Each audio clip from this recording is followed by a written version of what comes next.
ماہ رمضان شریف میں کتنے وہ کم نصیب لوگ تھے جو ماہ رمضان شریف میں چھپ چھپ کر کھاتے پیتے رہے، اور کچھ لوگ ایسے بھی تھے جو لوگ کثرت سے سوتے رہے۔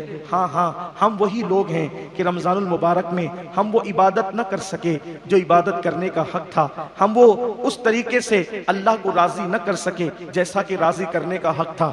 ہم نے تو محفلیں سجائی اور باتوں باتوں کے اندر ہم نے رمضان شریف کو گزارا، کہیں فضول باتوں میں گزارا، کہیں سونے میں گزارا، کہیں پر لوگوں کے ساتھ اٹھ بیٹھ کر کے بکواسوں کے اندر گزارا۔ اب مجھے بتائیں، یہ رمضان شریف جائے گا اور ضرور جائے گا، چند دن میں چلا جائے گا، لیکن یہ جہاں سے آیا تھا وہاں جائے گا۔ ہمارا مہمان جہاں سے آتا ہے وہاں لوٹ جاتا ہے۔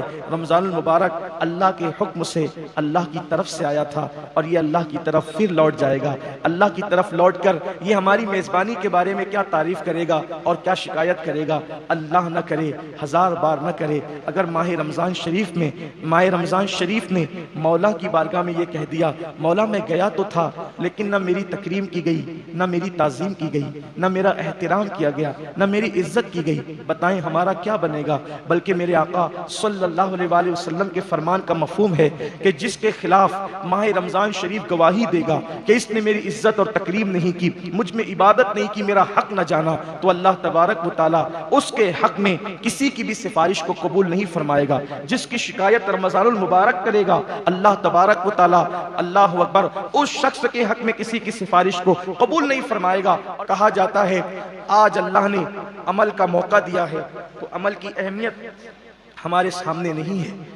ایک دن جب قبر کی کالی کوٹری میں چلے جائیں گے، اس دن عمل کی اہمیت پتہ چلے گی، لیکن اس وقت عمل کی اجازت نہ ہوگی، ہم کچھ نہ کر سکیں گے۔ موت کے بعد عمل منقطع ہو جاتے ہیں۔ کہتے ہیں کہ قیامت آئے گی، ہم کہتے ہیں قیامت جب آئے گی تب آئے گی، لیکن جس کے جسم سے روح نکل گئی اس کی قیامت تو اسی وقت آ گئی، اب وہ کچھ نہیں کر سکتا۔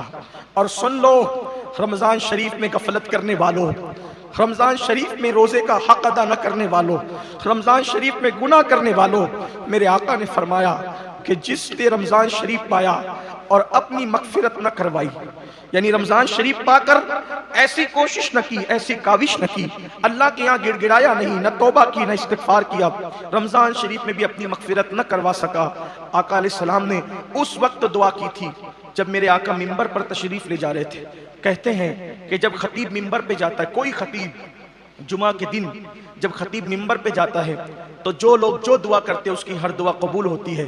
ایک دن میرے آقا جمعہ پڑھانے کے لیے جب منبر پہ تشریف لے جانے لگے تو پہلے زینے پہ قدم رکھا اور فرمایا آمین، پھر دوسرے زینے پہ قدم رکھا اور پھر فرمایا آمین، پھر تیسرے زینے پہ قدم رکھا اور پھر فرمایا آمین۔ آقا آمین کہہ رہے ہیں، کوئی دعا کرنے والا نظر نہیں آتا، سید العالمین آمین کہہ رہے ہیں۔ کسی نے دعا کی ہوگی تبھی تو آمین کہی جا رہی ہے، حضور یوں ہی تو آمین نہیں کہتے۔ جب خطبہ ہوا، نماز ہوئی، صحابہ نے عرض کی آقا ہمارے ماں باپ آپ پہ قربان، ہم نے سنا کہ آپ نے 3 بار آمین کہی، کوئی دعا کرنے والا دکھا نہیں۔ آقا فرماتے میرے صحابہ، جبریل امین آئے تھے، سید الملائکہ آئے تھے اور میں منبر پہ چڑھ رہا تھا اور وہ دعا کر رہے تھے۔ آقا کیا دعا کی انہوں نے؟ آقا نے فرمایا جب دعا انہوں نے کی تو میں نے آمین کہہ دیا۔ یعنی سید الایام ہے، جمعہ کا دن ہے، سید الایام جمعہ کا دن، سید الملائکہ کی دعا اور سید العالمین کی آمین، کیا کوئی بدبخت یہ کہہ سکتا ہے؟ کسی میں جرأت ہے کہ وہ وقت کی دعا قبول نہ ہوئی ہوگی؟ میرے اور آپ جیسا گنہگار منبر پر خطیب کے چڑھتے وقت دعا کرے تو اس کی دعا کی قبولیت کی گارنٹی دی گئی۔ جب جبریل دعا کرے اور حضور آمین کہیں تو کون انکار کر سکتا ہے؟ کوئی بے ایمان ہی ہوگا جو انکار کرے گا۔ اب وہ 3 دعا کیا تھی وہ سن لیں اور پھر دیکھیں کہ ہمارا انجام کیا ہے۔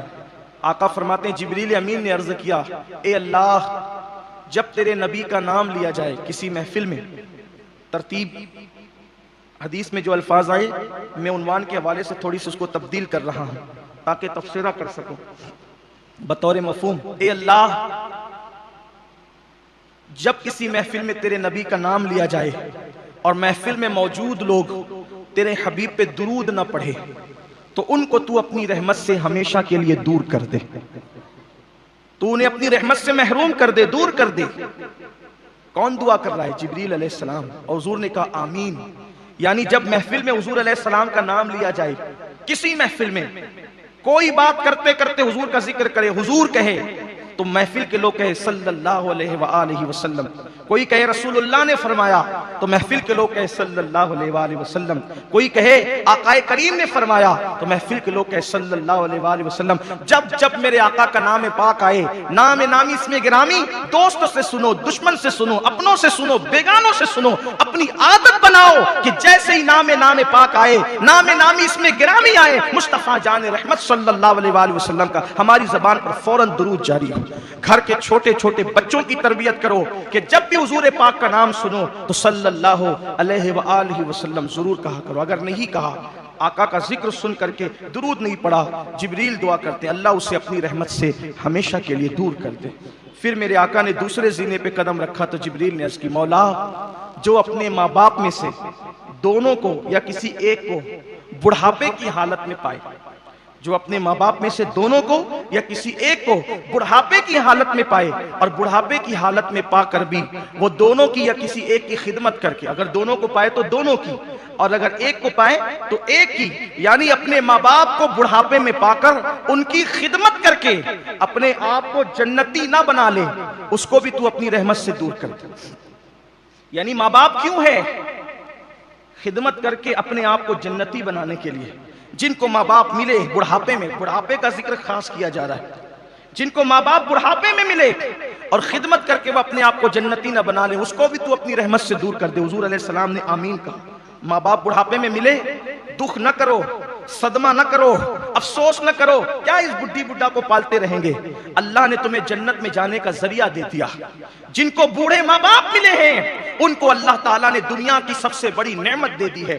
اب جنتی بننا ہے، ان کے قدموں میں جنت ہے، ان کی خدمت میں جنت ہے، ان کی تعظیم کرنے میں جنت ہے۔ یہ نہیں کہ آپ تو سیٹھ صاحب کہلا کر بڑی بڑی پوتیوں میں چندے دے رہے ہیں، بڑی بڑی مسجدوں میں مینار اور گنبد تعمیر کر رہے ہیں، اور ماں باپ جو ہے وہ دوا کو ترس رہے ہیں، ماں باپ خدمت کو ترس رہے ہیں، ماں باپ پیر دبوانے کو ترس رہے ہیں، ماں باپ تو بات کرنے کو ترس رہے ہیں۔ ایسی بھی ناہنجار اولاد اس دنیا میں موجود ہیں جن کے ماں باپ ترس جاتے ہیں کہ میری اولاد آئے تو بیٹھ کر مجھ سے بات چیت کرے، گفتگو کرے۔ ماں باپ ڈھونڈتے ہیں اولاد کو، ماں باپ تلاش کرتے ہیں اولاد کو، ماں باپ انتظار کرتے ہیں اولاد کا۔ نہیں، میرے آقا نے فرمایا جس نے دونوں میں سے کسی ایک کو پایا یا دونوں کو پایا، خدمت کر کے اپنے آپ کو جنتی نہ کروا لے۔ اس کا مطلب ماں باپ کی خدمت سے جنت ملتی، تبھی تو آقا نے فرمایا کہ خدمت کر کے کرو خدمت، ان کی مرنے کی دعائیں نہ کرو، ان کی مرنے کی تمنائیں نہ کرو۔ جس کو ماں باپ جتنی خستہ حالت میں ملے وہ اتنا قسمت والا ہے۔ جس کو ماں باپ جتنی خستہ حالت میں، یعنی جتنی خستہ حالت ہوگی اتنی خدمت کا موقع ملے گا۔ اللہ نہ کرے جتنی بیماری کی حالت میں ملیں گے اتنی خدمت کا موقع ملے گا۔ ایک صحابی آئے اور کہنے لگے یا رسول اللہ صلی اللہ علیہ وآلہ وسلم، میری ماں اتنی مجبور ہو چکی ہے کہ اب وہ بستر میں پاخانہ کر دیتی ہے، بستر میں پاخانہ کرتی ہے، لیکن میں اس کا پاخانہ اپنی ہاتھ سے دھلاتا ہوں، اپنی ماں کا پاخانہ میں اپنے ہاتھ سے دھلاتا ہوں۔ آج یہ خدمت کوئی کر سکتا ہے؟ نہیں، کوئی نہیں کر سکتا۔ ماں باپ اگر بیمار پڑ جائیں، اولاد کہتی ہے، ہم لوگوں کے پاس آ کے کہتے لوگ، مولانا دعا کرو اللہ جلدی اٹھا لے، تکلیف دیکھی نہیں جاتی۔ بے شرمو، کیا ہم بھی بیمار پڑتے تھے تو ماں باپ علماء کے پاس جا کے یہ کہتے تھے کہ اللہ اس کو اٹھا لے؟ ارے وہ تو یہ کہتے تھے مولانا کچھ بھی کرو، میرے بیٹے کو اللہ شفا دے دے، اس کو اللہ زندگی بخش دے۔ مائیں تڑپتی تھی، روتی تھی، کیا دور آ گیا، کیا زمانہ آ گیا، کسی کا کوئی حق پہچاننے والا نہیں رہا، کوئی کسی کا حق جاننے، نہ علماء کا حق ہے، نہ قرآن کا حق ہے، نہ ماہ رمضان کا حق ہے، نہ ماں باپ کا حق ہے، نہ ائمہ کا حق ہے، نہ اللہ اس کے رسول کے حقوق ادا کیے جا رہے ہیں، کچھ نہیں ہے، صرف دنیا دنیا دنیا ہی میں لوگ ڈوب گئے۔ ایسا لگتا ہے جیسے دنیا سے کبھی جانا ہی نہیں ہے۔ ارے اپنی دنیا کی گفا کو سنوارنے والوں، کیا فرعون سے زیادہ تمہارے پاس دولت ہے؟ کیا نمرود سے زیادہ تمہارے پاس دولت ہے؟ کیا شداد سے زیادہ تمہارے پاس دولت ہے؟ کیا بخت نصر سے زیادہ تمہارے پاس دولت ہے؟ ان سے زیادہ دولت تو نہیں ہے، وہ اتنی بڑی بڑی حکومتوں کے بادشاہ تھے، لیکن وہ دنیا میں ڈوبے تو کیسی عبرتناک ان کو موت آئی۔ ہم کیا دنیا کے غلام اور دنیا کے بے دام بندے بن گئے؟ دنیا کے سوا کچھ سجائی نہیں دیتا، دنیا کے سوا کچھ سجائی نہیں دیتا۔ ہم نے دنیا کو معاذ اللہ معبود بنا لیا، دنیا کو خدا بنا لیا، خواہشات کو خدا بنا لیا، کچھ سجائی نہیں دے رہا ہے، صرف کھانا پینا سونا اور اپنی خواہشات کی تکمیل کیا ہو گیا؟ آنکھیں کھولو، اٹھتے ہوئے جنازوں کو دیکھو، آنکھیں کھولو، اٹھتی ہوئی لاشوں کو دیکھو، بے گور و کفن تڑپتی ہوئی میتوں کو دیکھو، ان جنازوں کو دیکھو۔ کندھا دینے والا کوئی نہیں ہے۔ ہاں ہاں، جن کو اپنی دولت پر اتنا غرور تھا، جو دولت کے نشے میں خدا کو بھول چکے تھے، آج ان کو ان کے بچے بھی کندھا دینے کے لیے نصیب نہیں۔ لوگ لکڑی سے ڈھکیل کر جنازے میں پھینکے جا رہے ہیں۔ یہ ویڈیو کلپیں صرف دیکھ کر کے ہا ہو کرنے کے لیے، یا ایک دوسرے کو شیئر کرنے کے لیے۔ فَاعْتَبِرُوا يَا أُولِي الْأَبْصَارِ، اے آنکھ والو عبرت حاصل کرو۔ ہم نے تو ایک ہی میت پڑی تھی تاریخ میں 1400 سال پہلے، جس کو لکڑیوں سے ڈھکیل کر کے قبر میں ڈالا گیا تھا، اور وہ میت تھی ابو لہب کی۔ اس کے بعد پھر ہم نے کوئی تاریخ میں ایسی میت نہیں پڑی جس کو لکڑی سے ڈھکیلا گیا ہو۔ لیکن آج تو میں نے نمازیوں کے جنازوں کو بھی لکڑی سے ڈھکیلتے ہوئے دیکھا۔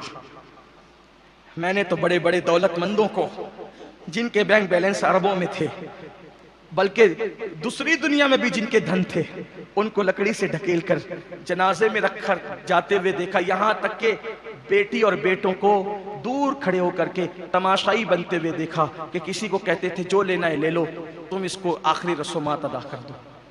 ہمارے لیے عبرت ہے۔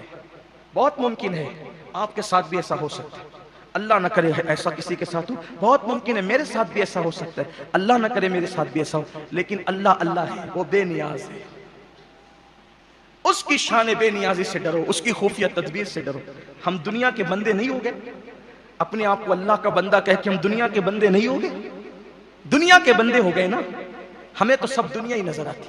کل رات میں نے لوگوں سے کہا تھا، اتنے سوداگر ہوئے، اتنے سوداگر ہوئے، اتنے سوداگر ہوئے کہ اللہ کے یہاں بھی سوداگری کی بات، اتنے تاجر ہو گئے کہ اللہ کے یہاں بھی تاجری کی بات، اتنے خود غرض ہو گئے کہ اللہ کے یہاں بھی خود غرضی کی بات۔ سچ کہنا، آپ ہو یا میں ہوں، ہاتھ اٹھتے ہیں تو کیا مانگتے ہیں؟ یہی نا، ایک دکان تھی 2 کر، ایک کارخانہ تھا 2 کر، ایک سائزنگ تھی 2 کر، روزی میں برکت دے، عمر میں برکت دے، اس میں برکت۔ کبھی یہ بھی کہا تو ناراض ہے تو راضی بھی ہو جا۔ کبھی کہا سب کی ناراضگی کا خیال، یار کی ناراضگی کا کوئی خیال نہیں، سب کے حقوق کا خیال، یار کے حقوق کا کوئی خیال نہیں۔ جس نے ہمارے ساری ضرورتوں کا خیال فرمایا، اس کے لیے کچھ بھی نہیں۔ کتنی خود غرضیاں ہیں نا۔ جو دنیا ختم ہونے والی ہے، جو دنیا ختم ہونے والی ہے، اسی کے لیے سب مانگتے رہے، اور جو آخرت کبھی نہ ختم ہونے والی ہے، اس کے لیے کیا مانگا؟ اس کے لیے کیا مانگا؟ کچھ نہیں مانگا۔ وہ میدان محشر جہاں انبیاء کی زبان پہ نفسی نفسی ہوگا، انبیاء کی زبان، اس میدان محشر کے لیے کیا مانگا؟ کچھ نہیں مانگا۔ بات کو طول نہ دیتے ہوئے میں بات سمیٹ لوں، کیونکہ ابھی الوداع بھی پڑھا جانا ہے، پھر الوداعی خطبہ بھی ہونا ہے، اور آج خصوصی جمعۃ الوداع کے حوالے سے دعا بھی ہونی، تو میں بات کو سمیٹتا ہوں۔ عرض کر رہا تھا کہ وہ صحابی کہتے یا رسول اللہ، میری ماں وہ بستر میں پاخانہ کر دیتی ہے، میں اس کو دھلاتا ہوں۔ آقا، اس نے میرا پاخانہ دھلایا میرے بچپنے میں، اور میں اب اس کا پاخانہ دھلا رہا ہوں اس کے بڑھاپے میں، تو برابری ہو گئی نا؟ آقا برابر، تو کیا میں نے اپنی ماں کا حق ادا کر دیا؟ آقا نے فرمایا نہیں، تمہاری ماں کا حق تم ادا نہ کر سکے۔ کیوں یا رسول اللہ؟ آقا فرماتے ہیں دونوں میں فرق ہے۔ دیکھو میرے نبی کی شان، میرے نبی کی نگاہیں کہاں ہوتی ہے، کس شان کے ساتھ ہوتی ہے۔ فرمایا تم بھی دھلاتے ہو پاخانہ، وہ بھی دھلاتی تھی، لیکن دونوں میں فرق یہ ہے، جب وہ تمہارا پاخانہ دھلاتی تھی تو دل میں تمنا کرتی تھی اللہ اس کی لمبی عمر کر، اس کو بڑا کر، جلدی سے بڑا کر دے، اس کی عمر لمبی کر دے، اس کی عمر دراز کر دے۔ لیکن جب تم پاخانہ دھلاتے ہو، دھلاتے تو ضرور ہو، لیکن دل میں کہتے ہو اللہ بہت بوڑھی ہو گئی ہے، اب اس کو جلدی سے اٹھا لے۔ وہ دھلاتے وقت تیری لمبی عمر کی دعا کرتی تھی، اور تو دھلاتے وقت اس کی عمر کی کوتاہی کے بارے میں سوچتا ہے۔ اب بتا کیسے برابری ہو سکتی ہے؟ کہاں وہ محبتیں اور کہاں یہ حالت۔ اس لیے یاد رکھیے، آقا نے فرمایا کہ جس نے ماں باپ کو پایا اور خدمت کر کے جنت واجب نہ کرا لی، تو وہ شخص بھی اللہ کی رحمت سے دور ہو جائے۔ تیسری بات، پھر میں نے کہا کہ ترتیب بدلی ہے، لیکن مجھے اینڈ میں یہ بیان کرنا تھا۔ حضرت جبریل نے کہا دعا کی، اے اللہ جو رمضان شریف کو پائے اور اس میں عبادت کر کے اپنے آپ کو جنتی نہ بنا لے، اپنی مغفرت نہ کروا لے، اپنی بخشش نہ کروا لے، وہ بھی تیری رحمت سے دور ہو جائے، وہ بھی تیری رحمت سے دور ہو جائے۔ حضور نے فرمایا آمین۔ یعنی رمضان شریف جس کو ملا، رمضان شریف پانے کے بعد اس نے کوششیں کاوشیں کر کے اپنے لیے مغفرت کا سامان نہ کیا، وہ اللہ کی رحمت سے دور کر دیا جائے گا۔ بتائیں کیا ہماری مغفرت ہو گئی؟ کیا ہم نے مغفرت کروا لی؟ کیا ہم روئے گڑ گڑائے؟ اگر نہیں، چند دن بچے ہیں گنتی کے، چند دن، اور آج کا دن تو خاص، اللہ کرے جب امام منبر پر جائے تب دعا کرو، جمعہ کی نماز کے بعد دعا کرو، افطار کے وقت دعا کرو، سحری کے وقت دعا کرو، اور خوب گڑ گڑا کے اللہ سے کہو مولا ہم تو نادان ہی ہیں، ہم تو سیاہکار ہی ہیں، ہم تو مجرم و گنہگار ہی ہیں، ہمیں معاف کر دے۔ یاد رکھیے اگر وہ بخش دے تو اس کا کرم ہے، ورنہ نمازیں بھی نہیں بخشوا سکتی ہمیں، ہماری نمازیں بھی ہماری نجات نہیں دلا سکتی، ہمارے روزے بھی ہمیں نہیں بخشوا سکتے، ہماری زکاتیں بھی ہمیں نہیں بخشوا سکتی۔ اگر کوئی بخشوا سکتا ہے تو اس کا کرم ہی ہمیں بخشوا سکتا ہے۔ اگر جنت میں کوئی چیز لے جا، موت سے سب ڈرتے ہیں، مگر اگر واقعی دلوں میں ایمان ہے اور انسان اللہ اور اس کے رسول سے سچی محبت کرتا ہے تو اس کے نزدیک زندگی سے بہترین چیز کا نام موت ہے۔ اس کی وجہ یہ ہے کہ زندگی ہوگی تو ماں کا قرب ہوگا، زندگی ہوگی تو باپ کا قرب ہوگا، زندگی ہوگی تو بھائی کا قرب ہوگا، زندگی ہوگی تو بیوی اور بچوں کا قرب ہوگا، اور موت ہوگی تو اللہ اور اس کے رسول کا قرب ہوگا۔ کوئی عبادت اس منزل پر نہیں لے جاتی جہاں موت لے جاتی ہے، کسی عبادت سے وہ مرتبہ نہیں ملتا جو موت سے ملتا ہے۔ اس لیے کہ دنیا میں آپ کوئی عبادت کریں، رسول اللہ کو آپ بیداری کی آنکھوں سے نہیں دیکھ سکتے، مگر موت سے جب مر کر انسان قبر میں جاتا ہے تو انسان نیک ہو یا گنہگار مصطفیٰ جان رحمت کا دیدار کر لیتا ہے۔ اب آپ مجھے بتائیں موت کے بعد اگر کچھ نہیں بھی ملے تو اس سے بڑی نعمت ہے۔ انسان مدینے جانے کے لیے ترستا ہے کہ ایک مرتبہ میں مدینے جاؤں، سرکار کا سبز گنبد دیکھوں، اور مدینے جانے کے لیے ٹکٹ چاہیے، ویزا چاہیے، یہ چاہیے، وہ چاہیے، وہ چاہیے، لیکن قربان جان دی اور گنبد نہیں دیکھا، گنبد والے کو دیکھ رہے۔ میرے امام کہتے جان دے دو وعدے دیدار پر، نقد اپنا دام ہو ہی جائے۔ اب بتائیں جس موت سے حضور نظر آتے ہوں، اگر منافق ہے تب تو بات کچھ نہیں، لیکن اگر مومن ہے تو امام نے تو منقبت میں کہا تھا، اس کو نعت میں کہہ لیا جائے کہ جان تو جاتے ہی جائے گی، قیامت یہ ہے اب یہاں مرنے پہ ٹھہرا ہے نظارہ تیرا۔ موت یہ الموت جسر یوصل حبیب الی الحبیب، اور کما قال کہ موت ایک پل ہے جو محب کو محبوب سے ملا دیتی ہے۔ اور ایک بات آپ سے کہوں کہ وطن جانے سے بھی کوئی ڈرتا ہے؟ میری قوم کا عجیب حال ہے، وطن جانے سے ڈرتے ہیں۔ دیکھو آپ کا وطن مالیگاؤں ہے، آپ کو کچھ دن کے لیے ممبئی بھیج دیا گیا، اب کوئی آپ سے کہے گا کہ بھئی 8 دن کے بعد آپ کو مالیگاؤں چلنا ہے، سچ سچ کہنا خوشی ہوگی کہ غمی ہوگی؟ خوشی ہوگی۔ حیرت ہے، ہمارا وطن تو آخرت ہے، بلکہ ہمارا وطن تو جنت ہے۔ یہ جو کہا گیا نا الحب الوطن من الایمان، کہ حب الوطن ایمان کی علامت ہے، تو یہاں وطن سے مراد جنت ہے۔ ہمارا وطن، ہم کسی ملک میں رہے، ہمارا اصل وطن، اس لیے کہ وطن اس کو کہتے ہیں جہاں اس کی پیدائش ہوتی ہے، پیدائش کی جگہ کو وطن کہتے ہیں۔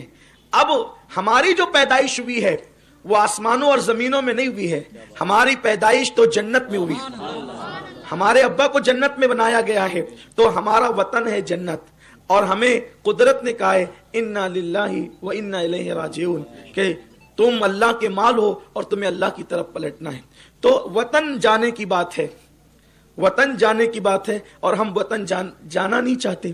اور ایک بات آپ سے کہتا ہوں کہ یہاں جتنے ٹینشن ہے وطن میں کوئی ٹینشن پردیس میں ہوتے ہیں، وطن میں نہیں ہوتا۔ آدمی پردیس میں ہو تو پانی مانگ کر پیے، کھانا مانگ کر کھائے، بستر مانگ کر کے ملے گا۔ کس پردیس میں کتنے ابھی بڑا مہمان بن کے جاؤ، گھر جیسی راحت نہیں ہے، گھر جیسی راحت تو وطن میں ہے۔ اور اللہ اکبر، یہاں کھانا ہے تو دن بھر کمانا بھی ہے، لیکن وطن میں کمانے کا ٹینشن نہیں۔ اور پھر سبحان اللہ، ہمارا چونکہ عقیدہ غیب پر ہے، ہم نے موت کو سمجھا نہیں، کافروں کی طرح موت کو ہم دیکھ کر سمجھ کر ہم جو ہے وہ ہکا بکا رہ گئے، اور سب اصل میں موت کا تصور ہی ایسا پیش کیا گیا کہ ہم نے موت سے محبت نہیں کی۔ موت مانگی بھی نہیں جاتی، لیکن موت بری بھی نہیں ہے۔ دیکھیے دراصل اللہ کے رسول علیہ السلام نے فرمایا کہ انسان دنیا میں ایسے ہے جیسے مسافر. ایک آدمی سفر کرتے ہوئے, پہلے جب لوگ سفر کرتے تھے تو کار وغیرہ تو نہیں تھی, آپ کو معلوم ہے, تو لوگ گھوڑوں پر, اونٹوں پہ, کچھر, پہلے پیدل سفر کرتے تھے. تو سفر کرتے کرتے جب مسافر تھک جاتا تو کچھ دیر کے لیے وہ درخت کے نیچے سستانے کے لیے بیٹھ جاتا یا سو جاتا, اس کے بعد اٹھتا اور اٹھ کر کے چل دیتا. اسی لیے اللہ کے رسول علیہ السلام نے فرمایا کہ درختوں کے نیچے, سایہ دار درختوں کے نیچے پیشاب مت کیا کرو, پاخانہ مت کیا کرو, کیونکہ وہاں مسافر آ کر کے ٹھہر سکتے ہیں, ان کو تکلیف ہوگی. تو آقا فرماتے ہیں انسان کی زندگی ایسے ہی ہے جیسے ایک درخت کے نیچے مسافر سفر کرتا ہے اور آگے بڑھتا ہے. اب آپ کہیں کوئی 70 سال جیتا ہے, کوئی 100 سال جیتا ہے, تو کیا وہ مسافر کی طرح جیے؟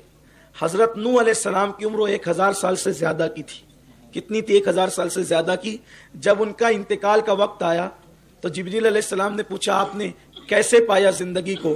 1000 سال اللہ نے زندگی دی, کیسے پایا؟ تو جبریل سے کہا جیسے میں ایک دروازے سے داخل ہوا اور دوسرے دروازے سے نکل گیا. یعنی کتنی بھی لمبی زندگی آپ کو ملے, آپ کو ایسے ہی لگے گا. دیکھیے ابھی آپ کی کسی کی عمر 35 سال کی ہوگی, 40 سال کی ہوگی, 20 سال کی ہوگی, لیکن ہم کو ایسا لگتا ہے کہ ہم 20 سال سے دنیا میں رہ رہے ہیں, ہم 40 سال سے دنیا میں رہ رہے ہیں. ایسا لگتا ہے جیسے پیدا ہوئے کل کی بات ہے, بچپنا گزرا کل کی بات ہے. تو یہاں کتنا بھی رہو وہ مختصر ہی ہے, بہت مختصر ہے. تو اللہ کے رسول علیہ السلام فرماتے ایسے رہو جیسے درخت کے نیچے ایک مسافر رہتا ہے, چل جاتا ہے. تو یہ سفر ہے ہمارا ایک سفر ہے. دیکھیے جب انسان عالم ارواح میں تھا, یہ اس کا سفر شروع ہوا. انسان کا سفر, اتنی بات کرتا ہوں جتنی سمجھ سکیں, کیونکہ مجھے مرکز پہ بہت اہم عنوان سے پہنچنا ہے اور جلدی پہنچنا ہے. انسان کا جو سفر شروع ہوا ہے وہ علم الہی سے شروع ہوا ہے. علم الہی کی تشریح چھوڑ دیتے ہیں, پھر اس کے بعد علم الہی سے سفر شروع ہوتا ہے. پھر انسان آتا ہے عالم ارواح میں, یعنی روحوں کی دنیا میں آتا ہے انسان.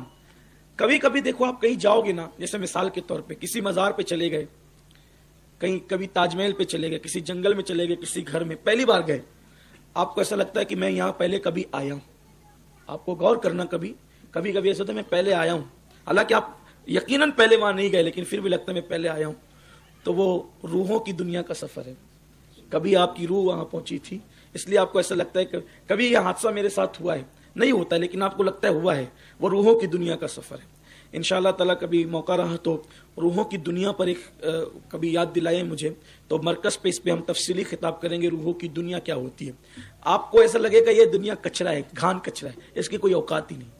یہ جو جس کے اندر تم بیٹھے ہو نا, گیم کھیل رہے ہو, کھا رہے ہو, پی رہے ہو, غافل ہو, فجر چھوڑ رہے ہو, ظہر چھوڑ رہے ہو, اثر چھوڑ رہے ہو, اسی سے دل لگا کر بیٹھے ہو, کچرا ہے, کچھ نہیں, اس کی کوئی اوقات نہیں. اگر ٹائم رہا تو میں آپ کو بتاؤں گا کہ یہ دنیا سچی بات, اور دنیا کی حقیقت اتنی ہے کہ یہ دنیا ایک خواب ہے. بس خواب کے سوا یہ دنیا کچھ نہیں.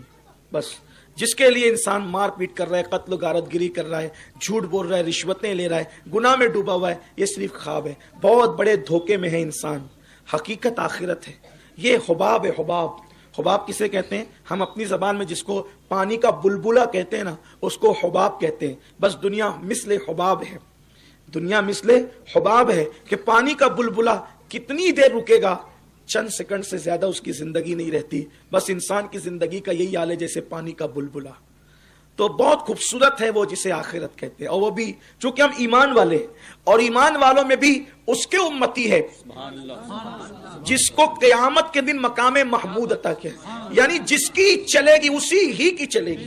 بلکہ قدرت نے یہ وعدہ کیا, حبیب قیامت کے دن فیصلے تیری مرضی سے کروں گا. جس کی مرضی سے فیصلے ہوں گے وہی ہمارا وکیل ہے. فیصلہ جج جس کی مرضی سے کرے گا وہ اپنا وکیل ہے. آپ غور فرمائیں. بس بات اتنی ہے کہ ان سے رشتہ جوڑنا ہے. بات اتنی ہے کہ گناہوں سے رشتہ توڑ کے ان سے رشتہ جوڑنا ہے. یہ جو شراب ہے, جوے ہیں, برائیاں ہیں, بدکاریاں, ان سے رشتہ توڑو اور ان سے رشتہ جوڑو. بھائی جب کسی سے مقدمہ لڑوانا ہوتا ہے تو پھر اس سے رابطے اچھے رکھنے ہوتے ہیں. تو میرے نبی یہ مقدمہ لڑنے والے وکیل نہیں ہیں. وکیل بمانا کار ساز, وہ ہمارے کام بنانے والے ہیں, وہ ہماری سفارش کرنے والے ہیں. وہ وکیل ہے, کفیل ہے, شفیع ہے وہ ہمارے. اور قربان جائیں ایسے شفیع اور وکیل ہے کہ اپنی جان سے زیادہ وہ اپنی امت سے محبت کرتے ہیں. آپ یقین جانیں کہ ہر نبی شان والے ہیں, مگر کسی نبی نے اپنی جان سے زیادہ اپنی امت سے محبت نہیں کی ہے سوائے میرے نبی کے. نوح کی قوم نے ستایا تو نوح علیہ السلام نے دعا کی اے اللہ ان کو غرق کر دے۔ لوط کی قوم نے ستایا تو لوط علیہ السلام نے دعا کی، اے اللہ ان پہ پتھروں کی برسات کر دے۔ ہود اور علیہ السلام نے اور صالح علیہ السلام کو، ہود علیہ السلام اور صالح علیہ السلام کو قوم نے ستایا تو ان لوگوں نے دعا کی، کسی نے کہا اللہ ان پہ ہوا ڈال دے، کسی نے کہا اللہ تعالیٰ ان پہ آندھی چلا دے۔ اسی طریقے سے انبیاء کرام دعا کرتے رہے۔ موسیٰ کی قوم نے ستایا علیہ السلام تو موسیٰ علیہ السلام نے کہا اللہ ان کو غرق کر دے دریا میں۔ میرے نبی کی قوم نے ستایا، اتنا ستایا کہ وطن سے نکال دیا، حضور علیہ السلام کو وطن سے نکلنا پڑا، اتنا ستایا کہ دندان شہید کر دیے۔ لیکن جب حضور نے دعا کی تو یہ اللہم اہدی قومی فإنہ لا یعلمون، اے اللہ میری قوم کو ہدایت عطا فرمائیے، مجھے جانتی نہیں۔ قربان جائیں، کیا شان ہے آقا کی۔ اچھا آقا علیہ السلام فرماتے ہیں ہر نبی کو ایک اسپیشل دعا دی گئی ہے، نبی کی تو ہر دعا قبول ہے لیکن ایک خاص دعا دی گئی ہے کہ یہ آپ کریں گے، جب بھی یہ دعا کریں گے یہ خاص دعا رد نہیں ہوگی۔ نوح علیہ السلام نے استعمال کیا غرق کرنے کے لیے، لوط علیہ السلام نے استعمال کیا پتھر برسانے کے لیے۔ حضور کہتے ہیں میں نے دنیا میں نہیں کی، میں نے آخرت کے لیے اس کو اٹھا کر کے رکھا، آخرت کے لیے اٹھا رکھا ہے، جب یہ خاص دعا میں وہاں استعمال کروں گا۔ یا رسول اللہ کیوں؟ کہا کہ امت کی مغفرت کے لیے، ان کو بخشوانے کے لیے۔ قربان جائیں کیسا دامن ہاتھوں میں آیا، لیکن قدر نہیں کی، قدر نہیں کی۔ محلے کا اچھا دوست ملتا ہے تو اس کی کتنی قدر کرتے ہیں۔ محبوب خدا خدا نے عطا کر دیا، ہم نے ان کی قدر نہیں کی جیسا قدر کرنا چاہیے تھا۔ تو عرض یہ کر رہا تھا کہ ہم عالم ارواح میں آئے، عالم ارواح سے پھر ہمارا سفر اور آگے بڑھا، ہم باپ کی پشت میں آئے، باپ کی پشت سے ہمارا سفر اور آگے بڑھا، ہم ماں کے پیٹ میں آئے، ماں کے پیٹ سے ہمارا سفر اور آگے بڑھا، ہم دنیا میں آئے، دنیا سے سفر آگے بڑھے گا، ہم قبر میں جائیں گے، قبر میں بھی ہمیشہ نہیں رہیں گے، وہاں سے سفر آگے بڑھے گا، ہم محشر میں جائیں گے، محشر میں بھی سفر اور آگے بڑھے گا اور ہم انشاءاللہ جنت میں جائیں گے۔ حالانکہ کوئی جہنم میں بھی جا سکتا، اللہ سب پہ رحم فرمائے، لیکن یہ سفر ہے۔ آپ جب عالم ارواح میں تھے تو عالم ارواح میں رہے تو وہاں سے کہا کہ اب ہم یہاں سے کہیں نہیں جائیں گے، یہ بہت اچھی جگہ ہے۔ قدرت نے کہا نکلو یہاں سے آگے بڑھو، باپ کی پیٹ میں آئے، پھر وہاں کہا کہ اب یہ بہت اچھی جگہ، یہاں سے اور آگے نہیں جائیں گے، تو پھر ماں کے پیٹ میں ڈالے گئے، تو ماں کے پیٹ میں گئے تو کہا اب یہاں سے کہیں نہیں جائیں گے، اس سے اچھی جگہ کوئی نہیں ہے۔ تو اللہ نے فرمایا کہ اور آگے جا، تو کہا نہیں اب نہیں جائیں گے۔ قدرت نے کہا آگے جا، نکلنا ہے تجھے یہاں سے۔ بچہ ماں کے پیٹ سے نکلنا نہیں چاہتا تھا، اس لیے کہ اسی کو اس نے سب کچھ سمجھ رکھا تھا، لیکن جب دنیا میں آیا تو رونے لگا کہ مجھے یہاں کیوں بھیجا گیا۔ لیکن جب دنیا میں آیا تو ماں دیکھا، باپ دیکھا، بھائی دیکھا، سب دیکھا۔ اب سوچتا ہے اتنی بڑی دنیا ہے، اتنی خوبصورت دنیا ہے، یہاں روزانہ پھول کھلتے ہیں، چڑیا چہچہاتی ہے، بلبلوں کے نغمے ہیں، بھوروں کی آواز ہے، شفق کا جمال ہے، افق کی سرخی ہے، گرتے آبشار ہے، بلکھاتی ہوئی ندیاں ہیں، دوستوں کی سنگتیں ہیں، بیوی کا پیار ہے، بچوں کی محبتیں ہیں، ماں کی ممتا ہے، باپ کی شفقتیں ہیں۔ اب یہاں سے میں نے کہیں نہیں جانا۔ قدرت کہتی ہے اور آگے جا، قبر میں جا۔ ماں کا پیٹ دنیا سے کتنا چھوٹا ہے، دنیا کے سامنے ماں کا پیٹ کتنا چھوٹا ہے، قبر کے سامنے، مومن کی قبر کے سامنے دنیا اتنی ہی چھوٹی ہے۔ یہ جو 2 گز زمین ہم نے سمجھ رکھی نا، یہ 2 گز زمین نہیں ہے۔ سیدنا فاروق اعظم نے فرمایا تھا میری قبر کو کشادہ مت کھودنا۔ آج کل ایک بدعت لوگوں نے ایجاد کی ہے کہ قبریں بڑی کشادہ کھودتے ہیں، حالانکہ اگر اعمال اچھے ہیں تو آپ کمرے برابر بھی قبر کھودیں، اگر اعمال اچھے نہیں ہیں کمرے برابر بھی قبر کھودیں تو وہ دبا کے پسلیاں بھی چکنا چور کر دے گی، اور اگر اعمال اچھے ہیں اور آپ کو گٹر کے کنارے بھی کسی نے دفن کر دیا تو وہ بھی جنت کے باغوں میں سے ایک باغ بن جائے گا۔ یہ سب بدعتیں تم ایجاد کر رہے ہو، اور قدرت کے سامنے کسی کی کچھ چلیے نہ چلے گی۔ تو فاروق اعظم نے کہا تھا میری قبر جتنی سنت ہے، حضور نے جتنا حکم دیا اتنی کھودنا، اس سے زیادہ نہیں کھودنا۔ کیوں؟ کیونکہ اگر میرا اللہ مجھ سے راضی ہے تو میری قبر تا حد نگاہ کشادہ ہوگی، اور وہ ناراض ہے تو کتنی بھی کشادہ کھودیے کچھ ہونے والا نہیں ہے۔ تو اس لیے قبریں بھی اب جو ہے وہ میں دیکھ رہا ہوں، بلکہ میں تو یہ بھی دیکھ رہا ہوں کہ اب قبروں میں پھول بھی بچھائے جا رہے ہیں نیچے۔ یہ بھی بدعت ہے، قبروں میں پھول بچھائے جا رہے ہیں اور پتہ نہیں کیا کیا کیا جا رہا ہے، اور نیچے تختے بچھائے جا رہے ہیں۔ اگر اللہ ناراض ہے تو وہی پھول انگارے ہوں گے، وہی پھول انگارے بن جائیں گے، اور اگر اللہ راضی ہے تو جنت کا بستر ہوگا۔ اپنی ہٹ درمی قبر میں بھی تم چلا رہے ہو، اپنی ہٹ درمیاں تم اعمال اچھے کرو، قدرت کا وعدہ ہے، اور پھر تم مومن و ایمان پر دنیا سے گئے۔ یار جس قبر میں حضور آ گئے اب اس قبر کا حال کیا ہے؟ اس قبر کی شان کیا ہے؟ وہ جنت کے باغوں میں سے تو باغ ہے ہی ہے نا. اللہ اکبر. تو مومن کی قبر کے سامنے دنیا ایسی ہے جیسے دنیا کے سامنے ماں کا پیٹ جتنا چھوٹا ہے اتنی دنیا چھوٹی ہے، کیونکہ مشرق سے لے کے مغرب تک، بلکہ جہاں تک نظر جاتی ہے مومن کی قبر کشادہ کر دی جاتی ہے اور جنت کا بستر بچھا دیا جاتا ہے اس کے لیے. یہ ہے مومن کی قبر. اور صرف وہ جنت کا بستر ہی نہیں ہوتا بلکہ جنت کے 2 دروازے اس کی قبر میں کھول دیے جاتے ہیں اور وہ چین کی نیند سوتا ہے وہاں پر، اور اس انتظار میں سوتا ہے کہ قیامت کے دن اس کو اٹھنا ہے. اب آپ سوچتے ہوں گے یا اللہ کتنا سوئیں گے، یہ بھی تو ہے نا کتنا سوئیں گے. اصل میں جب حضور کو کا دیدار کر کے سوئیں گے، یعنی قبر میں حضور کا تو دیدار ہوگا صلی اللہ علیہ وآلہ وسلم، حضور کا دیدار ہوگا قبر میں اور سو جائیں گے. تو جب قیامت کے دن اٹھیں گے تو پوچھنے والا اگر پوچھے گا کہ کتنا سوئے قبر میں، تو وہ کہے گا کہ رات کو سویا اور صبح کو اٹھ گیا. یعنی لوگوں کو لگ رہا ہے نا کہ ابا 50 سال سے قبر میں ہے اور دادا 100 سال سے ہے اور پر دادا 150 سال سے ہے اور لکڑ دادا 200 سال سے ہے، یہ تمہارے لیے سب ہے، لیکن اس کے لیے تو ایسے ہی ہے جیسے رات کو سویا ہے اور صبح کو بیدار ہو گیا. اور پھر اور سنو، اور پیاری بات سنو کہ انسان جب رات کو سوتا ہے اور نیند پوری کر کے اٹھتا ہے تو کیسے بالکل فریش ہوتا ہے، حشاش بشاش ہوتا ہے. تو جب مومن اپنی قبر سے اٹھے گا تو فریش ہو کر کے اٹھے گا. اب کیوں اٹھے گا فریش ہو کر کے؟ اس لیے کہ اس کو نبی کے دیدار کے بعد اب ایک اور بڑا دیدار ہونا. نبی کے دیدار کے بعد ایک بڑا دیدار ہونا ہے، وہ ہے دیدار خداوند قدوس. یہ کوئی کہانی قصہ نہیں ہے، یہ تو قرآن کی باتیں، یہ تو حدیث کی باتیں. اب بتائیں آپ کہاں آپ کو موت بری لگتی ہے؟ موت میں تکلیف کہاں ہے؟ مصیبت کہاں ہے؟ عذاب قبر کہاں ہے؟ آپ کے اعمال اچھے ہو تو عذاب قبر نہیں ہے. اور اگر اللہ نہ کرے، ہزار بار نہ کرے، کسی مومن کو اگر اللہ نے عذاب قبر میں گرفتار بھی کر دیا تو بس احادیث کی روشنی میں یہ پتا چلتا ہے کہ وہ مومن صرف جمعرات کا سورج غروب ہونے تک عذاب میں مبتلا رہتا ہے. کیونکہ جب شب جمعہ آتی ہے، شب جمعہ، تو ہر مومن کی قبر سے عذاب اٹھا لیا جاتا ہے. شب جمعہ کی برکت سے بس ایمان والا ہونا چاہیے، ہر مومن کی قبر سے عذاب اٹھا لیا جاتا ہے اور پھر عذاب ہٹ جاتا ہے. اور جب جمعہ کا دن گزر جاتا ہے اور جمعہ کا سورج غروب ہوتا ہے، فرشتے پھر تیاری کرتے ہیں عذاب لے جانے کی. اللہ کہتا ہے کہاں جا رہے ہو؟ کہا عذاب لے. کہا مجھے حیا آتی ہے کہ ایک بار جس سے عذاب ہٹا دوں دوبارہ پھر اس پر عذاب کروں. لیکن مومن دنیا سے جانا چاہیے، ایمان پر جانا اہم ہے. مگر یاد رکھیں یہی سب سے بڑی بات ہے، جو ایمان پر گیا اس کا بیڑا پار ہے، اور جو ایمان پر نہیں گیا پھر تو اس کا سارا معاملہ ہی خطرناک ہے. آج ایمان چھیننے کی کوشش ہو رہی، ایمان. اور ایمان دیکھو ہزاروں جانیں دے دیں لیکن کبھی ایمان نہیں دینا. حضرت بلال حبشی نے کیا کیا، کتنی مار کھائی، ایمان نہیں دیا. حضرت جو ہے وہ جناب خباب کو کس طرح تکلیفیں دی گئی، خبیب کو شہید کر دیا گیا، نہیں دیا، انہوں نے ایمان نہیں دیا. اور آج ہم گانے سن رہے، گانوں میں کفریہ کلمات سن رہے ہیں.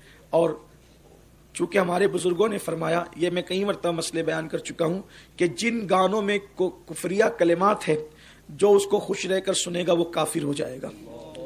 اس لیے گانے سے بچو، سیریل سے بچو، صرف گندی پکچر ہی سے مت بچو، ہر پکچر سے بچو، کیونکہ ہر پکچر میں کہیں نہ کہیں کفریہ خباثت ہے اور وہ تمہارا ایمان لے لیتی ہے. ڈائلاگ اس میں ایسے ہوتے ہیں جو تمہارے ایمان کو برباد کر سکتے ہیں، تباہ کر سکتے ہیں. ایسی باتیں کرنے سے بچو جس سے ایمان کو خطرہ ہے. اللہ سے رات دن دعا کرو کہ ایمان پر دنیا سے جائیں. دیکھو ایمان پر جانے کے بڑے فائدے ہیں. اب میدان محشر کی باری آئی. میں بہت ہلکا ہلکا سا اشارہ دے کے بڑھ رہا ہوں تاکہ جنت تک ہمارا یہ سفر پہنچ جائے. تو میدان محشر میں جب جانے کی بات ہوگی تو کیسے جائیں گے میدان محشر میں؟ اللہ کے رسول علیہ السلام کی حدیث ہے، سرکار فرماتے ہیں کہ میں اپنی قبر سے سب سے پہلے اٹھوں گا، اور فرماتے ہیں اپنے سر سے مٹی جھاڑتے ہوئے. آگا فرماتے ہیں میں اپنے سر سے مٹی جھاڑتے ہوئے اپنی قبر سے اٹھوں گا اور ابو بکر کو اور عمر کو اپنے ساتھ لوں گا. یعنی کہ سعودی کے مفتی کا فتویٰ قابل عمل نہیں ہوگا کہ یہ جو کہا جا رہا ہے نا کہ رسول اللہ کو اور صدیق و فاروق کو جو ہے وہاں سے نکال کر جو ہے وہ جنت البقیع میں منتقل کر دو. منتقل کرنے والوں کی حکومت منتقل ہو جائے گی. حضور فرماتے ہیں میں اپنی قبر سے اٹھوں گا جہاں صحابہ نے دفن کیا ہوگا. اس کا مطلب حضور کی قبر وہاں سے ہٹائی نہیں جا سکتی، حضور وہیں رہیں گے. اور فرماتے ہیں میں، اور پھر یہ بھی سن لیں اگر سعودی سوچتا ہے کہ نبی کو نکال کے جنت البقیع میں منتقل کرے گا تو ایرانی کا خواب بھی پورا نہیں ہو سکے گا، ابو بکر و عمر کو بھی رسول اللہ سے دور نہیں کیا جا سکے گا۔ حضور فرماتے ہیں میں دونوں کو ساتھ لوں گا، اور پھر ہم انتظار کریں گے بقی والوں کا، یعنی جو سامنے قبرستان ہے ہم ان کا انتظار، وہ آئیں گے، پھر ان کو لے کر ہم چلیں گے، تو پھر جنت المعلا والوں کا انتظار کیا جائے گا، اور پھر وہ مکے کے قبرستان کے لوگ آئیں گے، اور پھر اس طرح سے سارے مومنین کو لے کر، سارے ایمان والوں کو لے کر حضور میدان محشر میں جائیں گے۔ اب آپ سے پوچھتا ہوں کہ اگر مجرم وکیل کے ساتھ ہو، اور وہ بھی ایسا وکیل جس نے بچانے کا وعدہ کر لیا ہو، اس کو کھٹکا کس بات کا ہے؟ بلکہ وہاں ہم، اب سنیے، مومن کی بات کر رہا ہوں، منافق اور فاسق و فاجروں کی بات نہیں کر رہا ہوں، عاشقان رسول مومنوں کی بات کر رہا ہوں۔ وہاں میدان محشر میں ہم بحیثیت مجرم نہیں جائیں گے، بلکہ ہم وہاں بحیثیت باراتی جائیں گے، وہاں بحیثیت باراتی جائیں گے، اور وہاں دولہا ہوگا آمنہ کا لال، اور باراتی ہوں گے ہم سب گنہگار۔ اب آپ دیکھیں باراتی کتنا بھی بے وقوف ہو، باراتی کے کپڑے پھٹے پرانے ہو، باراتی کس قدر بھی احمق ہو، باراتی کتنا بھی غیر گزرا ہو، باراتی کتنا بھی ذلیل ہو، باراتی کتنا بھی کیسا بھی ہو، اب جب وہ بارات میں دولہے کے ساتھ آتا ہے تو باراتی کو نہیں دیکھا جاتا۔ مثال کے طور پہ کسمبا روڈ پر دو لڑکوں کا جھگڑا ہوا، مارا پیٹی ہوئی، اب ہوئی اس کی بہن کی شادی، جس کو مارا تھا ایک نوجوان نے، مار کھانے والے کی بہن کی شادی ہوئی۔ اب بہن کی شادی ہوئی تو یہ جب بھی اس کو دیکھتا تھا تاکتا تھا سالے کو ملے گا تو بہت ماروں گا، یعنی ایک مالیگاؤں کی میں بات کر رہا ہوں، اس کا غصہ کہ سالہ ملے گا تو بہت ماروں گا، یہی اس کا ذہن تھا۔ اب ہو گیا اس کی بہن کا رشتہ طے، اس کو نہیں پتا تھا کہ جس نے مجھے مارا تھا اور میں جس کو مارنے کا پلان بناتا تھا یہ میرے بہن بھائی کا بہت قریبی دوست ہے، معلوم نہیں تھا۔ اچانک شادی کا دن آیا، اب شادی کے دن ہوا یہ کہ اس نے دولہے کے گلے میں ہاتھ ڈالا، اور ہاتھ ڈال کر کے آیا اس کی گلی میں، اس کو ہی پتا تھا جس دن اس کے ہتھے چڑھوں گا اتنی پٹائی کھاؤں گا کہ نانی کا دودھ یاد آئے گا یا چھٹی کا دودھ یاد آئے گا، یہ سب ہوگا اس کا۔ لیکن جب دولہے کے گلے میں ہاتھ ڈال کر کے آیا تو اب یہ دیکھ تو رہا ہے لیکن کچھ کرے گا نہیں۔ وجہ کیا ہے؟ آج باراتی نہیں دیکھا جائے گا، آج دولہا دیکھا جائے گا، کتنی بھی خنس ہے، دولہا دیکھا جائے گا، باراتی نہیں دیکھا جائے گا۔ دولہے، کیونکہ اب اگر اس سے بحث کرتا ہے تکلیف کسے ہونی ہے؟ دولہے کو ہے۔ اس کو مارتا ہے تکلیف کسے ہونی ہے؟ دولہے کو ہونی ہے۔ تو چونکہ دولہا اس کا بہنوئی ہے تو اس کا دل رکھنے کے لیے، اس کی تعظیم اور عزت کے لیے اس نے سارے کڑوے گھونٹ پینا ہے، اور اس کو اس کی بہرحال عزت کرنا ہے بلا تمثیل، ملانے کو نہیں صرف سمجھانے کو کہتا ہے۔ اس مثال کو یہی رکھیے، کبھی کبھی ممکن ہے کوئی گناہ کوئی خطا ہو گئی لیکن ایمان پر خاتمہ ہوا تو میدان محشر میں گئے مصطفیٰ جان رحمت کے ساتھ، وہاں دولہا دیکھا جائے گا، باراتی نہیں دیکھا جائے گا۔ آپ مجھے بتائیں قبر سے لے کے حشر تک نقصان کہاں ہے اپنا؟ ہمارا نقصان کہاں ہے؟ بس بات اتنی ہے کہ ایمان پر رہو اور موت کی تیاری کرو۔ راتوں کو فلمیں دیکھنے کی بجائے اپنی راتوں کو ہو سکے تو اللہ کے خوف سے رو کر گزارو، خشیت ربانی سے گزارو۔ مولا مشکل کشا جن کے بارے میں سرکار نے فرمایا جس کو علی چٹھی دیں گے وہی جنت میں جائے گا، وہ علی رات کے آخری پہر میں اللہ کے خوف سے ایسے روتے تھے جیسے کسی کو سانپ ڈس لیتا ہے تو کیسے وہ تڑپ تڑپ کر روتا ہے، مولا کائنات اللہ کے خوف اور اللہ کی خشیت سے ایسے روتے تھے۔ اب میدان محشر ہے، میدان محشر میں حضور علیہ السلام گنہگاروں کے صف میں کھڑے ہیں، یعنی جہاں گنہگاروں کی صفیں لگی ہے گنہگاروں کی صفوں میں حضور کھڑے ہیں۔ اب گنہگاروں کی صفوں میں حضور کیوں کھڑے ہیں؟ انہیں بخشوانے کے لیے۔ حضور گنہگاروں کی صفوں میں، آقا علیہ السلام ان کی حمایت کے لیے، تائید کے لیے گنہگاروں کی جو صف لگی ہے حضور وہاں پر کھڑے ہیں۔ کیوں؟ اے اللہ اس کو بخش دے۔ نیکوں کی جو صفیں ہیں اس میں حضور نہیں ہوں گے، حضور گنہگاروں کے پاس ہوں گے۔ اور کیونکہ بھائی جب کسی کی وکالت کرتا ہے وکیل تو صرف سمجھانے کے لیے ہو رہا ہے۔ میں کہہ چکا ہوں کہ حضور مقدمہ لڑنے والے وکیل نہیں ہے، حضور ہمارے کارساز ہیں، حضور ہمارے کام بنانے والے، بگڑی بنانے والے، وہ ہمارے شفیع ہیں۔ لیکن سمجھا رہا ہوں کہ جب کوئی وکیل مقدمہ لڑتا ہے کسی موکل کا جو ہے تو وہ اس کے پاس کھڑا رہتا ہے۔ یا یوں سمجھ لیں کہ ایک لڑکا ہے، اسکول میں اس نے کوئی غلطی کی اور اس ٹیچر نے کہا کہ چلو کلاس روم کے باہر جاؤ، آئندہ اسکول نہیں آنا، تمہیں خارج کر دیا جائے گا۔ اب محلے کا کوئی بڑے سے بڑا عالم ہو، مفتی ہو، شیخ الحدیث ہو یا کوئی لیڈر ہو، جب اس بچے کا سفارشی بن کر وہ جائے گا تو وہ تو اس کو ساتھ میں لے جائے گا نا، ہاتھ پکڑ کے ساتھ میں لے جائے گا، اور جس کے پاس کھڑا ہوگا تو اس کو لے کر کے کھڑا ہوگا، یار معاف کر دو یار اسے، ایسی ہوگا نا، اس کو معاف کر دو.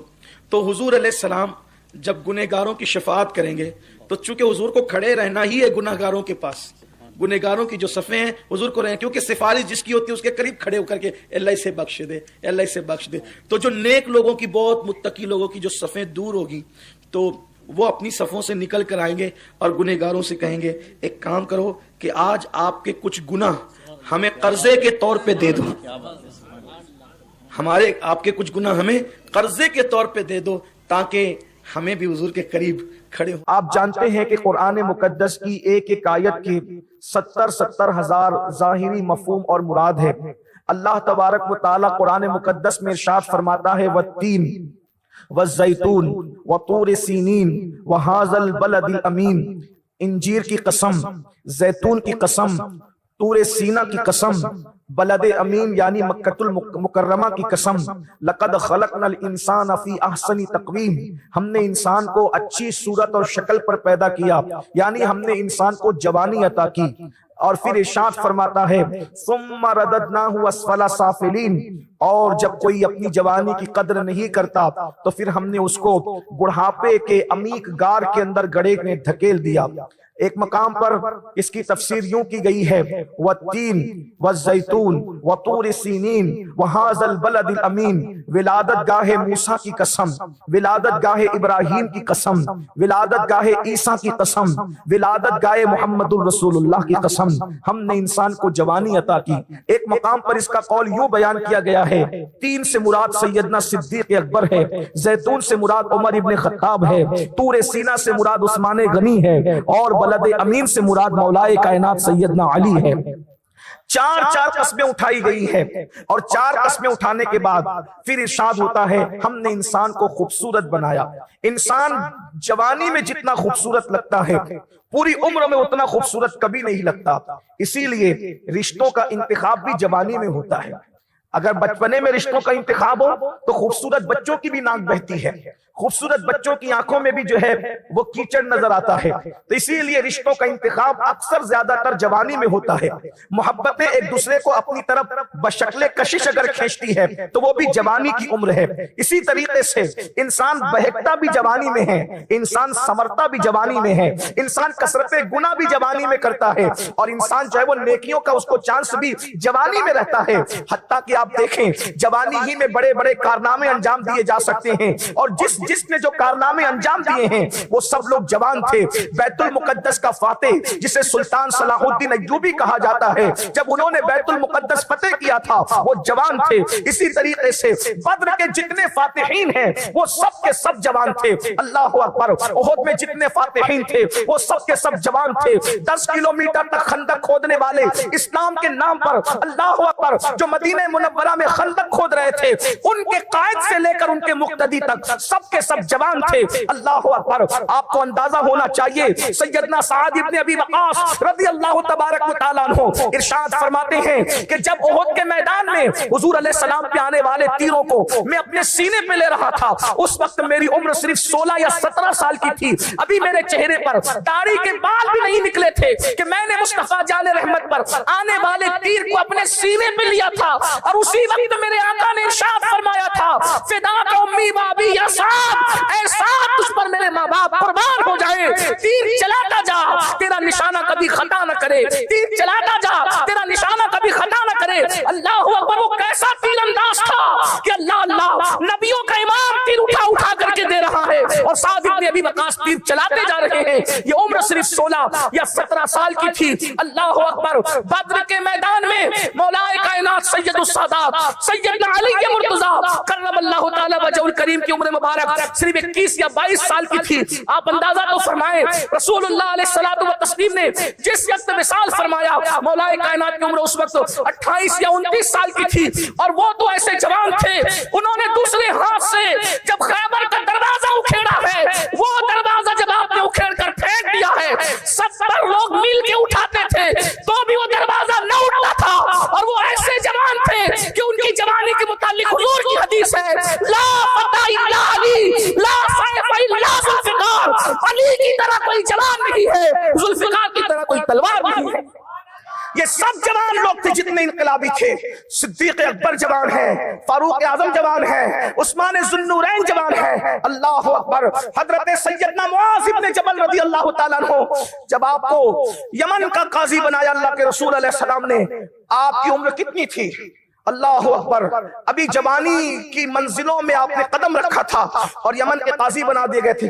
آپ کا وصال ہوا ہے 32-35 سال کی عمر میں, اور یمن کے قاضی بنے تھے تو اس وقت آپ کی عمر کیا ہوگی؟ غرض کہ جس نے جو کارنامہ انجام دیا ہے جوانی. اسی لیے اسلام میں جوانی کی بڑی اہمیت ہے. جوانی پر کثرت سے احادیث ملتی ہے.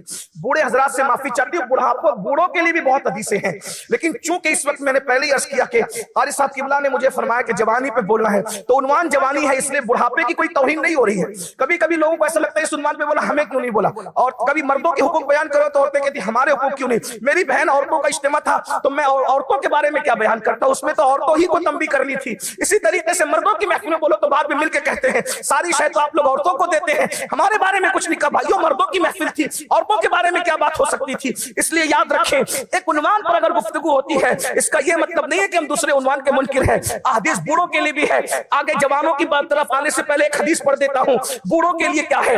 جوان اپنی مغفرت کی دعا کرتے ہیں. سن لے ذرا آپ, اب حدیث سن لے بوڑھے حضرات بھی. جوان اپنی مغفرت کے لیے دعا کرتے ہیں, بوڑھے وہ ہیں جن کی مغفرت کی دعا مصطفیٰ جان رحمت خود فرماتے ہیں, اور کس شان سے کرتے ہیں اس کو بھی سن لے. امام المتکلمین علامہ نقی علی خان رحمت اللہ علیہ حدیث بیان کرتے ہیں کہ جب سیدنا صدیق اکبر افضل البشر بعد الانبیاء بالتحقیق کا وصال ہوا تو صدیق اکبر نے فرمایا, علی جن ہاتھوں سے تم نے رسول اللہ کو غسل دیا انہی ہاتھوں سے مجھے غسل دینا, جن ہاتھوں سے حضور کو کفن پہنایا انہی ہاتھوں سے مجھے کفن پہنانا, اور جن ہاتھوں سے رسول اللہ کو قبر میں اتارا انہی ہاتھوں سے مجھے بھی قبر میں اتارنا. تو مولا کائنات سیدنا علی کے مرتضیٰ صدیق اکبر کی قبر میں اترے, اور اتر کر کے صدیق اکبر کو لٹا رہے تھے کہ لٹاتے وقت آپ نے نعرہ مارا, اللہ اکبر اللہ اکبر اللہ اکبر. اس وقت تو جلسے تو ہوتے نہیں تھے, اس لیے نعرے جو ہے وہ میدان میں لگتے تھے, اور وہ بھی ان میدانوں میں جو اللہ کے لیے سجتے تھے. کسی نے کہا علی یہ نعرہ لگانے کی جگہ کیا ہے؟ آپ صدیق اکبر کو قبر میں اتارے نعرہ. کہا جو میں دیکھتا ہوں وہ تم نہیں دیکھتے. جب میں ابو بکر کو قبر میں اتار رہا تھا تو حضور قبر انور میں تشریف لائے اور ہاتھ اٹھا کر یوں عرض کرنے لگے,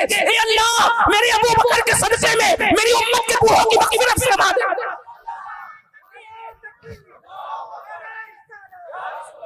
صدیق اکبر کا واسطہ دے کر سید الانبیاء امت کے بوڑھوں کی بخشش کے لیے دعا فرما رہے ہیں.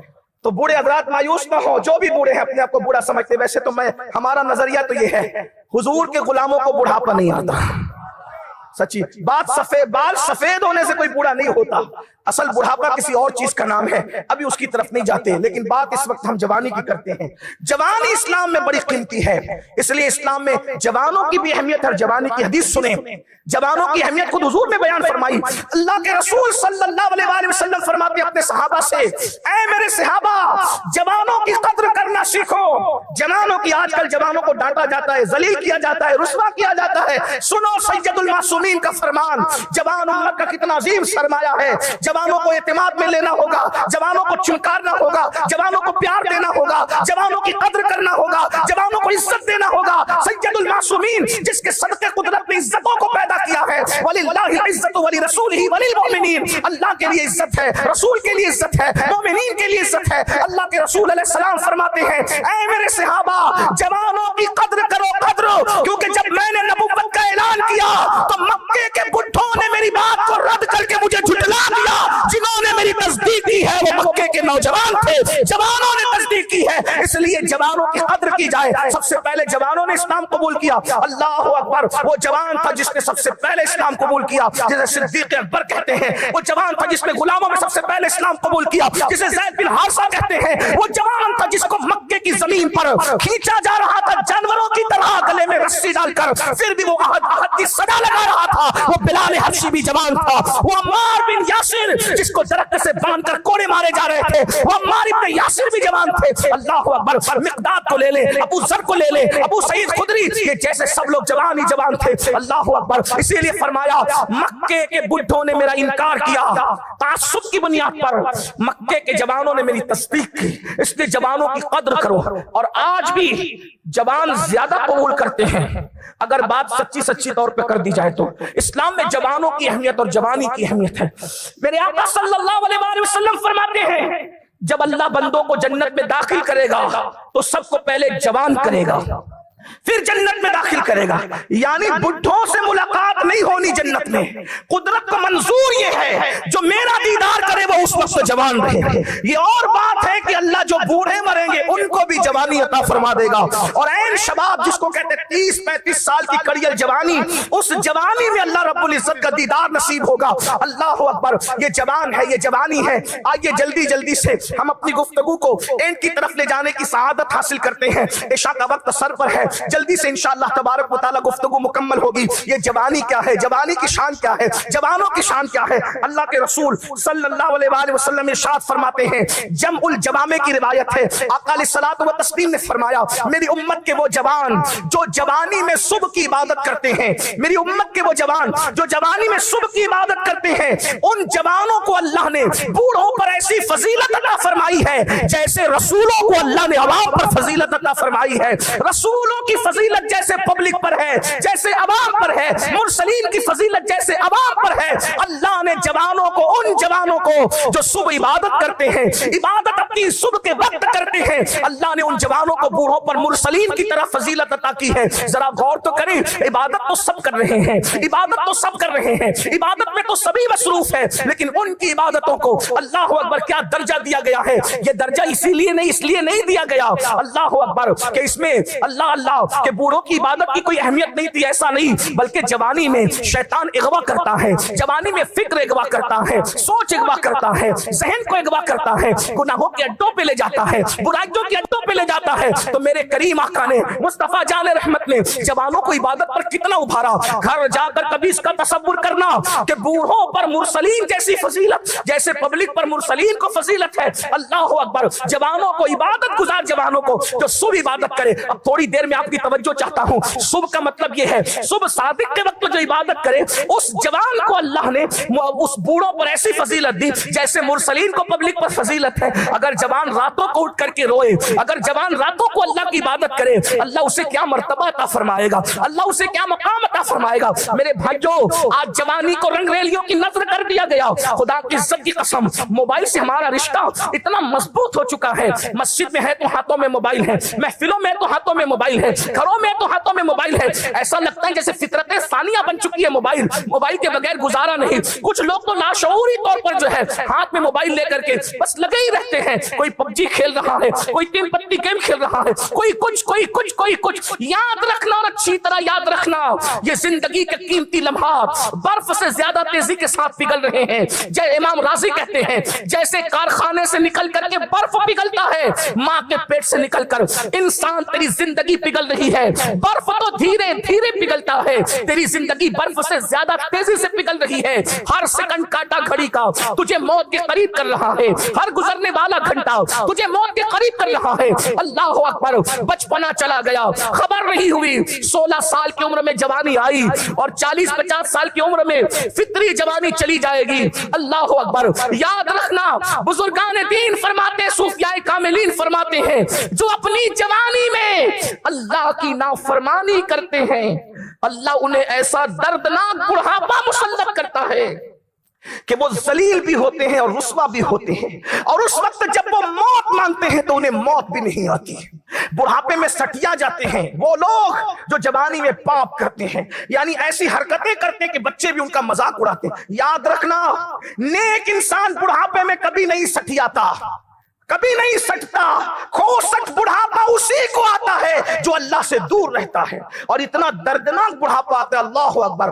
علامہ ابن رجب حنبلی اپنے رسائل میں لکھتے ہیں, اپنے رسائل میں ابن رجب حنبلی لکھتے ہیں. ابن رجب حنبلی کون ہے؟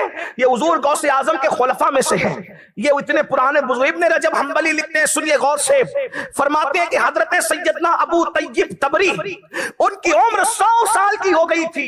100 سال میں بھی جوانوں کی طرح بالکل فٹ تھے. آج فٹ رہنا سب کو ہے, نیکی کسی نے نہیں کرنا. لوگ کیا سمجھتے ہیں, میں فٹ کیسے رہوں گا, جم کروں گا تو فٹ رہوں گا. ظاہر ہے میں اس کا انکار نہیں کرتا, گھی کھاؤں گا, ڈرائی فروٹ کھاؤں گا, پھل کھاؤں گا تو فٹ رہوں گا. میں پوچھتا ہوں میرے بھائی, اگر فٹنگ اسی سے ہے تو وہ خیبر کے فاتحوں کے پاس کون سے ڈرائی فروٹ تھے وہ بتاؤ, وہ بدر کے فاتحین کے پاس کون سے جو ہے وہ مرکن غذائیں تھی, انہیں تو 2-2, 3-3, 5-5 دن تک کوئی کھانا میسر نہیں آتا تھا. وہ طاقت کون سی تھی بتائیں. سرکار غریب نواز 97 سال کی عمر میں بھی فٹ تھے, کھڑے ہو کے نماز پڑھتے تھے. جس نے 3 دن کے بعد 3 لقمے کھانے ہیں, جس نے 7 دن کے بعد 3 لقمے کھانے ہیں, ہمیشہ روزہ رہنا ہے, ایک کرتے پہ پوری زندگی گزار دی, ان کے پاس کیا تھا؟ یاد رکھو غذاؤں میں اتنی طاقت نہیں, میں انکار نہیں کر رہا ہوں, غذا ظاہری طور پہ طاقتور ہے, لیکن سن لیجئے غذاؤں میں اتنی طاقت نہیں ہے جتنی طاقت اللہ نے نیکیوں میں رکھی ہے.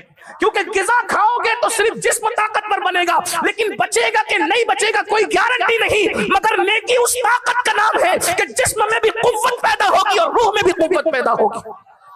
ایک عزیز نے مجھ سے کہا یہ کھاؤ تو دماغ تیز چلتا ہے. میں نے کہا اچھی بات ہے, ظاہری اعتبار سے دور کے حساب سے اچھی بات کر رہے ہو, یہ معجون کھاؤ وہ کھاؤ وہ کھاؤ. میں نے کہا اچھی بات ہے, لیکن آپ سے پوچھنا چاہتا ہوں وہ لوگ جو 200 اشعار فی البدی کہہ دیتے تھے, انہوں نے کون سے معجون کھائے تھے, کون سی دماغین کھائی تھی, کون سا دیسی گھی کا, مجھے بتائیں تو صحیح. وہ تو کھجور اور پانی پہ گزارا کرتے تھے, ان کے گھر میں تو مہینے مہینے بھر چولہے نہیں جلتے تھے.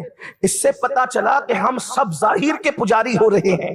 حالانکہ میں ظاہری غذاؤں کا انکاری نہیں ہوں, لیکن مجھے بتاؤ تو صحیح, خوب کھا رہے ہو اور خوب کھا رہے ہو, لیکن اس کے باوجود بھی 40 سال کی عمر میں ہم کرسی پر آ گئے, 50 سال کی عمر میں کرسی پر آ گئے. دیکھ لیجئے, دیکھ لیجئے, غریب نواز نے 60 سال کے بعد پہلی شادی کی ہے, اور اس کے بعد شہزادوں کی ولادت بھی ہوئی ہے.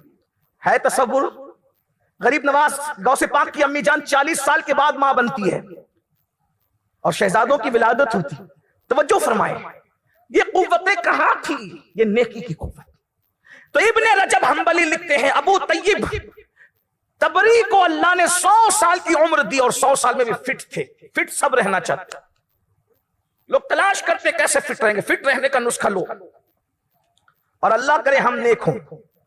اب کچھ لوگ کہیں گے نہیں ہم تو نماز پڑھتے ہیں حضرت, ہم بھی فٹ نہیں ہیں. ہم نے کہا صرف نماز پڑھنے سے کوئی نیک نہیں ہوتا, دل کے اندر ہم نے تکبر, گھمنڈ, حسد, حرص کے کتے سور بٹھا رکھے ہیں. کون سی نماز کی بات کرتے ہیں؟